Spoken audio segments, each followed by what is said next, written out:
The text came through at 10:37 a.m., while I was sitting in a meeting discussing tenant prospects for the new office complex on 3rd and Madison. I'd been half listening to the architect explaining the energy efficiency upgrades when my phone buzzed once and lit up with my father's name. We've all agreed.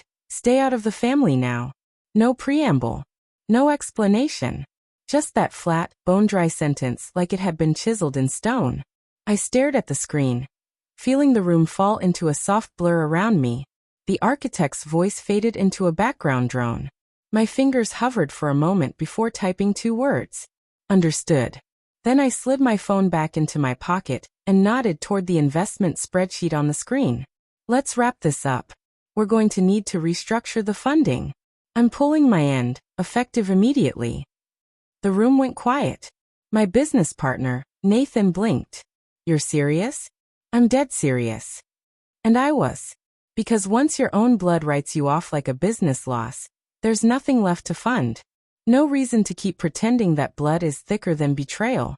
I didn't leave the meeting with anger. I left with a cold clarity I hadn't felt in weeks. Months, maybe. But beneath that calm was a sickness that churned deeper than any boardroom conflict or zoning dispute.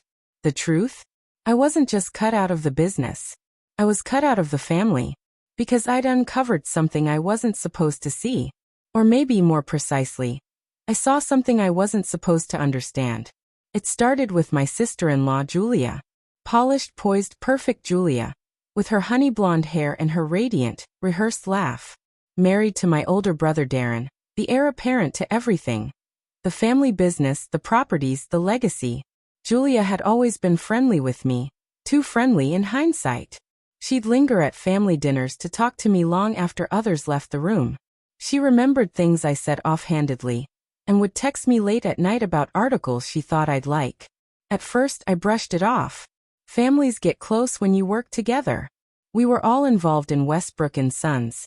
The company my grandfather started, the company my father grew, the company we were all slowly supposed to inherit.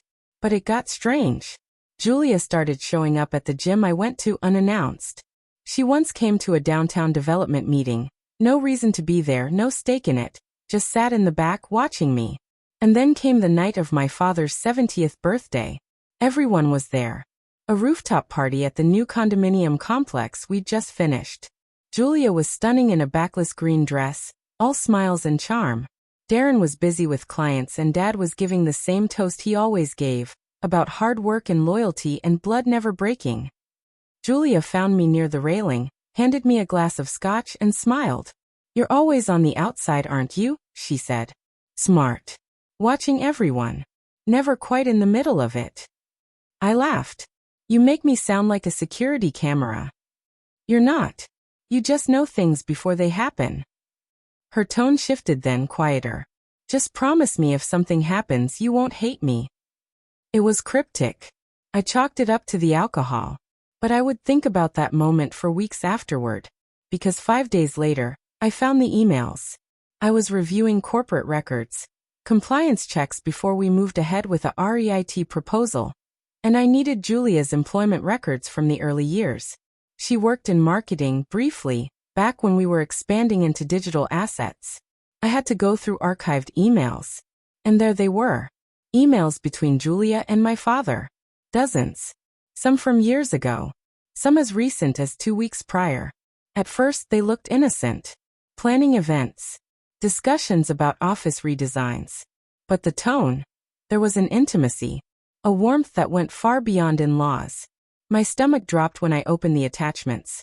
Photos, private jokes, veiled phrases like our secret and he never needs to know. Then came the gut punch. One email, dated 8 years ago. Are you sure Darren's the father? I have to be. We can't undo this now. You know I'd take care of you no matter what. But this has to stay buried.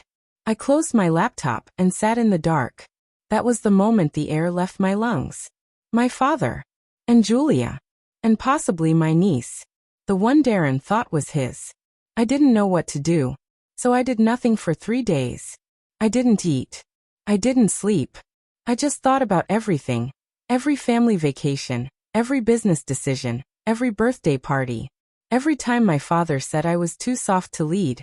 Every time he praised Darren like a prince, like he was untouchable.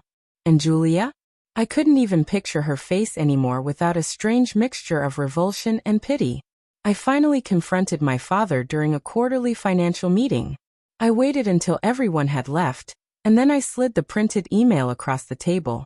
He didn't even blink, just looked up and said, "What exactly do you want?" "I want to know why," I said. "You want the truth," he said quietly. "Because your brother is weak. Julia would have left him. She was mine before she was ever his. And you? You think digging this up gets you the crown? It just means you're not one of us anymore." That's when I knew. I wasn't dealing with a man. I was dealing with a kingdom. And I had just become a threat to the throne. The next few weeks were a silent war. Darren didn't know. Julia pretended everything was normal. But then the text came, my father, speaking not as a parent, but as a CEO shutting down a liability. "We've all agreed. Stay out of the family now." All. Meaning Darren. Meaning Mom. Meaning I was now in exile. So I did the only thing I had control over.